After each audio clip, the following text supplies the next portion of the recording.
حضرت علی رضی اللہ تعالیٰ عنہ نے فرمایا، جب رشتہ دیکھنے جاؤ دو باتیں لڑکی میں ضرور دیکھو۔ ایک شخص حضرت علی رضی اللہ تعالیٰ عنہ کی خدمت میں پیش ہوا اور کہنے لگا، یا علی، میں شادی کرنا چاہتا ہوں اور میں چاہتا ہوں کہ ایک نیک اور اچھی بیوی ملے، لیکن کیسے پتہ چلے گا کہ جس سے شادی کروں وہ نیک ہے یا نہیں؟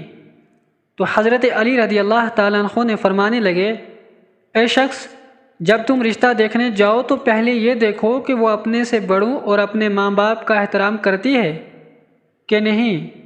اگر کرتی ہے تو ایک نیک بیوی ثابت ہوگی، لیکن اگر وہ اپنے سے بڑوں کا احترام نہ کرتی ہو، اپنی ماں کی توہین کرتی ہو، تو کبھی بھی ایک اچھی بیوی نہیں بن سکتی۔ بڑی عورت کبھی بھی اپنے آپ کو ڈھانپ کر نہیں رکھے گی، بد زبان ہوگی، خاندان بھر میں اپنے آپ کو عقل والی سمجھے گی، دوسرے کو بات نہیں کرنے دے گی، نیند سے بہت عزیز ہوگی۔ حیا اور وفا اگر کسی عورت میں ہے تو اس سے بڑھ کر کوئی دوسری عورت وفادار نہیں ہو سکتی۔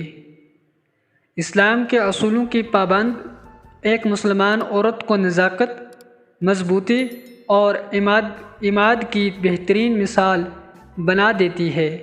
دوستو، اگر آج کی یہ کوٹیشن آپ کو پسند آئے، میرے چینل کو سبسکرائب کریں، بیل آئیکن کی بٹن کو کلک کریں، ویڈیو کو لائک کریں، شیئر کریں۔